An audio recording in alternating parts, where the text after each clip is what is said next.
Contact with Chris Hedges. Welcome to On Contact. Today we sit down with the author and journalist David Cay Johnston to discuss how corporations, as well as the wealthy, including figures like Donald Trump, have been able to carry out a de facto tax boycott. Now, instead of flying first class, you can buy your own plane, and today you can have your own jumbo jet. What about two houses? Why don't you have 6 or 8 or 9 of them? And that's what the tax code has enabled in these changes. And then with it, and this is very important to Donald Trump, there's virtually no enforcement of the tax laws anymore. On Contact, neoliberalism is patriotism. Truth is not. Socialism, obedience, class war, corporate dictator, utopian ideology of neoliberalism, revolt unmasked. On Contact with Chris Hedges. The release of an Access Hollywood video in which Donald Trump bragged about sexually assaulting women hit his faltering campaign like a tsunami. And it has only gotten worse. At least a half-dozen women have since told several news outlets, including the New York Times, that Trump carried out unwanted groping and sexual advances. Trump has vehemently denied the charges.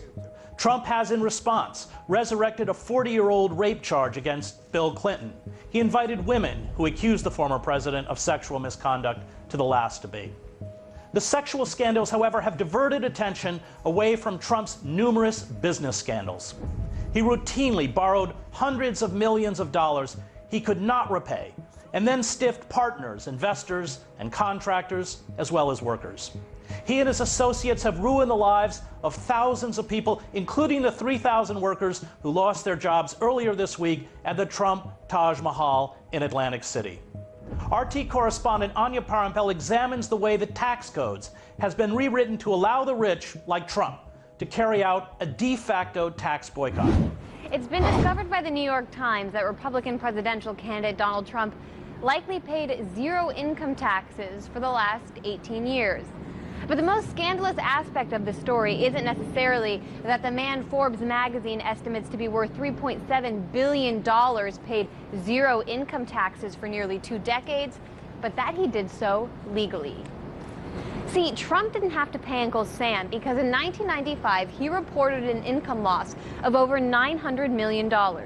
And believe it or not, because of how our tax system is designed, that loss allowed him to avoid paying federal income taxes up to that same amount. It's a loophole only available to the ultra-rich. According to official tax brackets, single Americans making over $400,000 were meant to pay nearly 40% in income taxes in 2013.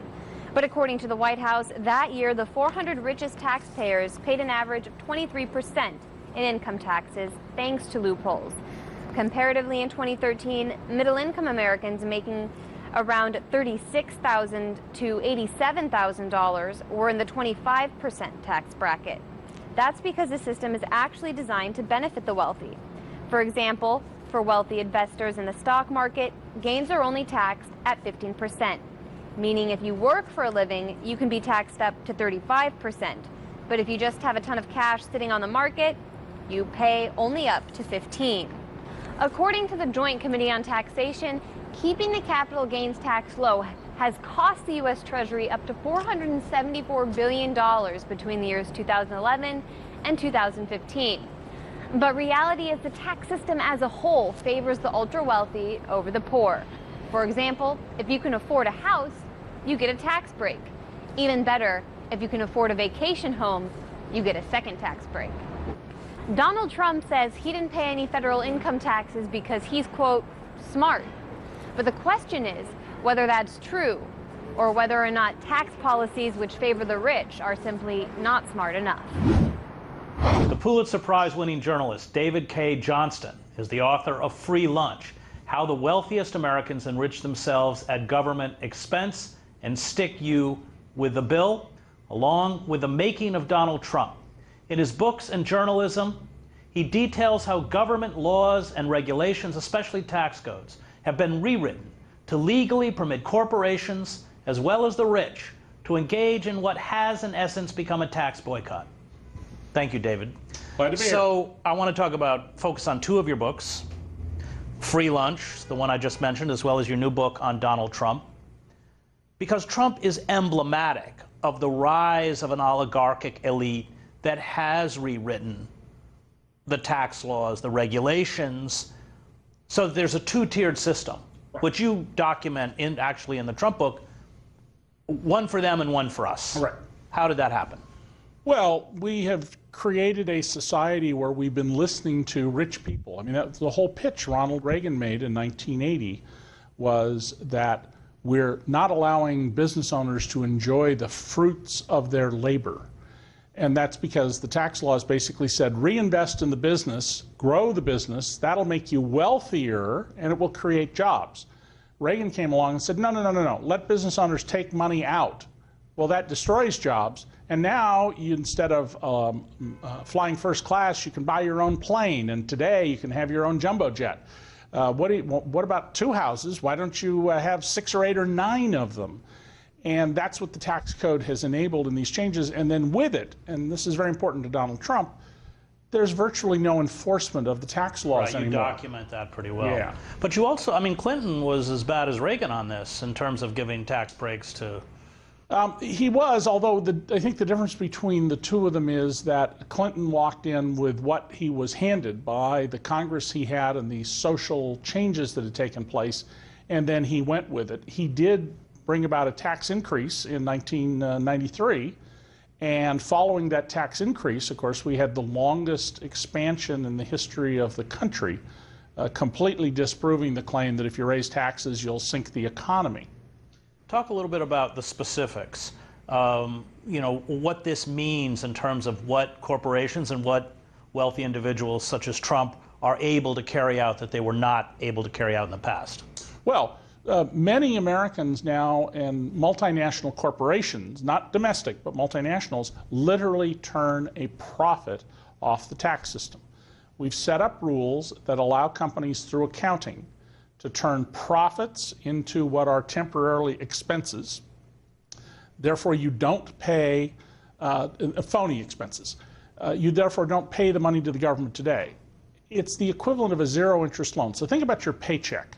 Imagine if the money taken out of your check for income taxes, the government said to you, well, tell you what, hang on to the money, invest it. You can't spend it, but go invest it. And 30 years from now, pay us the money, and you get to keep all the investment income. And this is something Trump carried out. Trump is a major beneficiary of this. In all likelihood, Donald Trump has not paid income taxes since 1978, or he's paid very little. We know he paid no income taxes in 78, 79, 84, 92, 94. We know in the last 3 years he reported his income on his tax return as less than $500,000 because of a tax benefit that he got that's public record. But he's just part of a bigger problem. Yeah, Mitt Romney was the sole owner, not just the manager as most places reported, but the sole owner of Bain Capital Management. And if you're the manager of a private equity firm or a hedge firm, there are special rules that let you live tax-free if you choose to. Major athletes and executives can set aside unlimited amounts of money, while most Americans can only save outside the tax system $5,500 or $6,000 a year. And one of the things we've seen with Trump, as well as other corporate and leaders and oligarchs, is that the system has been defanged, in essence. And you also document some of this in the Trump book. Well, the number of employees at the IRS has been radically cut, even as Congress has made the system more and more complex. Congress has never funded properly a modern system, technological system. If we had a database of the kind that the NSA has, the CIA has, or Citibank and Chase Bank have, we could identify tax cheats very quickly with statistical techniques. But even when we do that, there'll be about 150 million individual tax returns filed this year. And the federal government will look at prosecuting about 1,600. It'll actually prosecute about 1,200. It's an insignificant number, and almost all of those will be either politicians who took bribes, because it's an easy way to get them out, or drug dealers. And we have, what, 25% of Fortune 500 companies don't even pay taxes. Well, in fact, they probably literally turn a profit off it. The accounting that's approved by the government is misleading, because it doesn't show how they're profiting from these zero-interest loans. They don't pay the taxes, they invest the money, they keep the investment earnings. Then they say, oh, we paid this tax. Well, no, you really sort of gave a small slice back of the profits you made off the tax system. When I first reported that, the editors of the New York Times couldn't believe it. Where we both worked. Yeah, we both worked. They were just like, really? And, I persuaded them that this was correct, and then Congress undertook a study, 1,800 pages, 3 volumes, that showed I was spot on about this. But to this day, this is, 15 years later, I still run into people who go, oh, that's not possible. Right. Well, you talk about the political consequences of that, especially in your book, Free Lunch. It was written in 2007, I think. Yeah, it came out at the end of 2007. Right, which kind of warned about the rise of a figure like Trump. Right. And you said that, countries that create unfair tax systems ultimately fall into despotism. That's right. One of the first signs that a society is losing its cohesion is widespread tax cheating. And we're seeing widespread tax cheating in the areas where you can cheat. Wage earners can't cheat. It's all taken out of their pay. Right. But individual entrepreneurs can. They have tightened up on investors, partly because of my work. But individual business owners still have massive opportunities to cheat. And we have all these incredibly complicated structures that Wall Street sells, whose purpose in large part is to avoid responsibility if things go wrong and to eliminate taxes. And underlying that is, I think, a deeper problem. Martin Luther King, in his I Have a Dream speech in 1963, said that I want my children to grow up in a world where they will be judged not by the color of their skin, but the content of their character. What we've done since Ronald Reagan is create a society where we measure you by the presumed content of your wallet. Right. And so we have these, what are financial porn shows on television, Lifestyles of the Rich and Famous and the many that have followed, the Kardashian shows. Well, Trump ran one. Trump ran one, absolutely. And it is this worship of money. That's never gotten any society anywhere. If you look at the 6 noble purposes in the U.S. Constitution, establish justice, domestic tranquility, common defense, promote the general welfare, none of them have anything to do with getting rich. You get rich because you do the right set of rules that enable people to become rich. But that's not the purpose of the country or the government. And if that's the road you go down, eventually you will destroy your society, and I don't want to see that happen. Wouldn't you say it's pretty far along? I don't know. I don't know how resilient we are. The rise of Donald Trump, a man who talks as if the president is a dictator. Right. He says, I'm going to tell Nabisco and Ford where they can build factories. Right. And then the deafening silence of all the conservatives who've complained about government doing things like that in a much milder form, who says, I'm going to use nuclear weapons in Europe with countries who are our allies. A man who has no idea what the duties, powers, and limitations in the Constitution are, and who then says, I alone can solve your problems, an inherently anti-democratic statement. And yet he has unbelievably rabid fans, and he may be elected. I mean, it doesn't appear likely, but he still could win election. Great. When we come back, we'll hear more from Pulitzer Prize-winning journalist and author David Cay Johnston.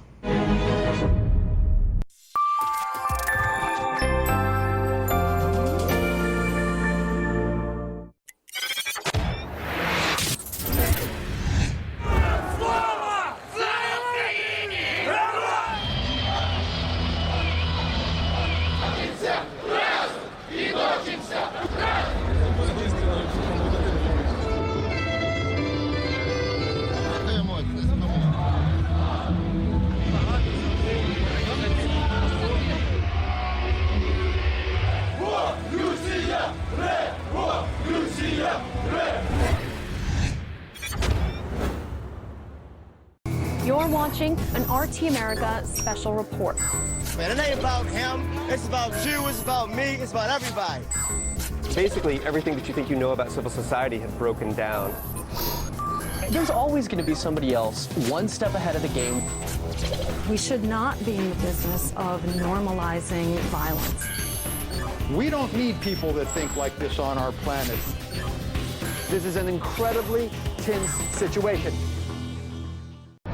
Hillary Clinton, bad judgment. Let's defeat her. A man you can bait with a tweet is not a man we can trust with nuclear weapons. She's their puppet, and they pull the strings. We will not ban a religion. We don't want them in our country. We will not build a wall. A great border wall, believe me. USA, USA. What'd you have for breakfast yesterday? Why would you pick those shoes? How fast is your Wi-Fi? What's your dog's name? Why'd you name him that? What's your biggest fear in life? Ever been on a hayride? When's the last time you read a book?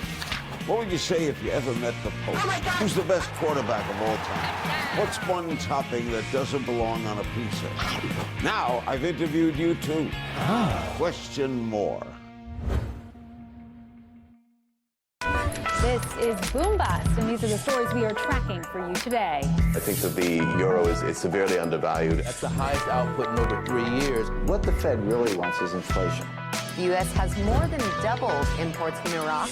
All that debt that was accumulated, they have to pay it off. And when you see oil go down, our economy goes down. What do you make of that data, and what does it really mean for the average worker? Earlier today, President Obama Senate Republicans previously stated that the component responsible for poisoning people in Flint. There is always hope. That's what goes Trump on is in making a lot of noise. What are women supposed to do? Here's something else we know. Between the U.S. Lawyers and at the Cuba. ACLU have already some degree of loss in It's a business huge difference. Following the announcement, oil prices. Nobody's talking about the story because it's garbage. Real, genuine, and significant change.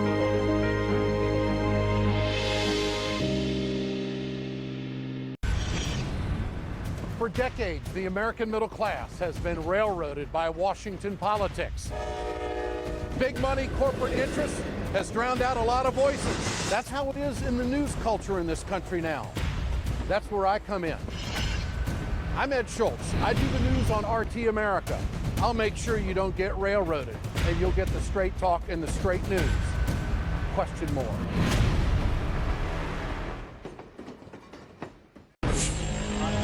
On contact with Chris Hedges. Welcome back. Let's continue our conversation with David Cay Johnston, author of The Making of Donald Trump. So, with this, as you correctly pointed out, rise of this ethos of one's worth is determined by one's financial prowess, also comes, and you do write about this in your book on Trump, this drive to become a celebrity, this constant self-promotion, myth-making, really, which Trump engages in. Television, I think, has had an enormously negative impact. There was a book years ago called The Plug-in Drug, in encouraging people to think about their celebrity or their fame rather than the substance of what they do. And nobody has been more masterful at this than Donald Trump. One of the interesting things, which is documented throughout Free Lunch with all sorts of, perhaps some of the wealthiest figures within the country, including Trump, is the way when they get into financial difficulty, the government bails them out. Yeah, this is a really deep problem. First of all, we have all sorts of businesses that get their capital from the taxpayers, and they take it away from the schools and the police departments, and people don't seem to grasp that this is going on. Then when these enterprises, because they're not their own money in many cases, it's the taxpayers' money, are badly managed, they get bailed out by the government. Donald Trump got banks to loan him on his signature, like a credit card, over $900 million, and he had over $2.1 billion of other debt. Well, these banks didn't know that all the other banks had given him these loans. When they got in trouble, the state of New Jersey... This is what you're talking about, his casino. His casino business and his whole empire, but the whole thing was going to collapse. The state of New Jersey, which has the strongest governor in America by far, took Trump's side against his bankers. So the bankers had to eat losses, and they propped up Trump. He was the original too big to fail. I mean, I suppose you can go back to Lockheed in the 70s, but in our era, he's the original too big to fail.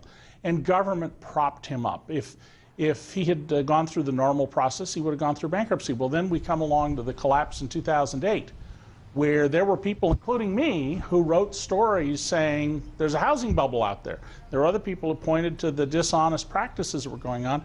And the Bush administration goes to Congress and gets $700+ billion to bail them out. And the Obama administration refuses to prosecute these people, saying, President Obama saying, well, the way the laws are written, these are terrible, they're not crimes. No, wrong. Fraud is always and everywhere a crime, and if they'd wanted to, they could have put thousands of these bankers in jail and gotten real reform. But the system has been turned over to them because they're the source of the campaign money. Well, you write in both your books about how the only people who usually get prosecuted are the people who carry out incredibly minor infractions. I think in the Trump book you mentioned she was a cocktail waitress or something. There's a cocktail waitress who picked up a chip on the floor of the casino, and she was arrested at home, rousted in front of her children in the middle of the night and put in handcuffs. They brought a felony charge, judge threw it out. They brought a misdemeanor charge, judge threw it out. They went after her license, she kept it. In contrast to that, we had casino owners who were involved with helping money laundering and the Medellin drug cartel. We had perhaps you can talk Trump. a little bit about that, because Trump had a very close relationship with some not only known figures of the mafia, including the Gotti crime family, but a very well-known drug trafficker. Yes. Well, I don't know if he was well-known, but... Well, certainly known by the feds. Yes. There was a convicted felon and mob associate named Joe Wexelbaum. Donald Trump had to have helicopters. All casinos have helicopters. Instead of going to one of the well-established, well-funded helicopter companies, he went to this mob guy and had unusual, that I describe in my book, The Making of Donald Trump, financial relationships with him. When it turns out the guy's indicted as a major drug trafficker, Donald should have cut off all ties to him. A casino owner in New Jersey must show by clear and convincing evidence that he is honest and doesn't involve himself with mobsters. Trump went to bat for this guy. He wrote a letter pleading for mercy. And his sister was the judge. And mysteriously, the case was moved from Ohio to the federal judge who's his sister. Now, she removed herself, but put all the other judges on notice that they have a federal judge who goes around in helicopters owned by a drug trafficker. The mules who drove the drugs up to Ohio from Florida, 20 years. Right. This guy, Donald sought mercy for 18 months, and when he comes out, he moves into Trump Tower. Where were the authorities about this? Right. Plus, he tried to cover up his involvement with this guy. So they had plenty of grounds to take away his casino license, but they didn't. They took care of Donald Trump. Well, I think you speculate in the book that perhaps the reason he was consorting with a known drug dealer is that these high rollers who are given free sweets are given lots of other stuff. Well, we don't know. Here's what we know. Donald Trump so desperately needed this guy, this drug trafficker, to be his friend and not his enemy, that he was willing to risk his casino license for him. So clearly there was something going on here. That is the single most important question no journalist but me has been raising in the 2016 American election. Why is it that lie after lie, whether it's Trump University, you chronicle in the book the way he would license his name for a resort in Mexico where all the poor investors were fleeced. Right. So this is a pattern. Right. This is constant behavior. Lifelong pattern. Right. And why is he able to go out and almost untouched from? Well, this is a real failing of the American news media. They're not vetting him. There's a lot. I don't understand why, because I started in the summer of last year writing articles aimed at journalists. Ask these questions. Right. I posed the questions for them, and none of them have been asked. There's an abundant record, but to do that, you've got to go find the court record. I'll be glad to give it to other journalists. You've got to understand how the court system works, and then you have to get to Trump. Or those organizations that wrote tough pieces about Trump, not TV, but print and online, he threw them out of his events. He's now let them back in, but he threw them out and sent a message. And this is a terrible failing of the American news business. It's going to lead to further degradations in the public's respect for journalists. It's very troubling for our democracy. He brings in ratings and he brings in money. Well, he's like watching not just a car wreck, but some car wreck where there's, wow, what's going to happen next? And people rubberneck. I looked at your book, which I'd read several years ago, and had marked this passage. You said, revolutions unchecked bring violent change that destroys the good and the innocent. Karl Polanyi, one of the most influential anthropologists, wrote in his 1944 book, The Great Transformation, that the rise of fascism in the 30s and World War II resulted from masses of scared people with no sense of control over their economic destiny, acting in ways small and great from economic fear and the panic it induced. Better to elect leaders with the judgment to explore what can be done than to risk an economic disaster that brings forth leaders who will exploit our misfortune and, as happened in the 30s, scare us into relinquishing our liberty. Is that Trump? Oh, yeah. That's exactly what Donald Trump is doing. I mean, I feel in this very strange position. I wrote 3 books laying this out to the American public, and how government policies people didn't ever know about till I wrote about them are taking from the many and giving to the rich. Trump comes along and says, I know why you're in trouble. It's the Mexicans, it's the Chinese, it's the this, it's the other. Right. And he's a demagogue. But to many people, that makes sense to them because they don't understand how government works. Right. Then you have dishonest news organizations. You have an American television channel I call Faux News, where it's so thoroughly documented that they either make things up or twist them into a pretzel. And yet you see people all over saying you can't trust the major news organizations. Well, they may not be as tough on them as I'd like, but yeah, you can trust them because they use verified facts. And Trump has exploited the economic terror that the bottom 50% of Americans are in. You know, the bottom 90% of Americans, their income in 2014 was essentially the same as in 1967 once you adjust for inflation. 67 to 2014, right. Almost no change. All the growth way up here. Right. And Trump is exploiting that. The fraud is, he's a man who's cheated workers, used illegal immigrants and cheated them, cheated vendors, swindled investors. He is not going to save anybody. He's only going to make it worse. Thank you, David. Thank you. That was David Cay Johnston, author of The Making of Donald Trump. Donald Trump epitomizes the dark ethic of corporate capitalism. Success, defined exclusively in monetary terms, is its own justification. Our brand alone is paramount. Truth, integrity, and the common good do not matter. This supreme cult of the self shares within it the classic traits of psychopaths: superficial charm, grandiosity, and self-importance, a need for constant stimulation, a penchant for lying and deception and manipulation, and the incapacity for remorse or guilt. Trump embodies all these qualities. His sordid business practices, his demeaning treatment of women as sexual commodities, and his utter disregard for the truth come from a bottomless narcissism. He is the consummate reality star, not only on television, but in his self-created version of life, the movie. He reflects back, in one of the most grotesque personifications, the sickness of a corporate culture that is swiftly destroying American society.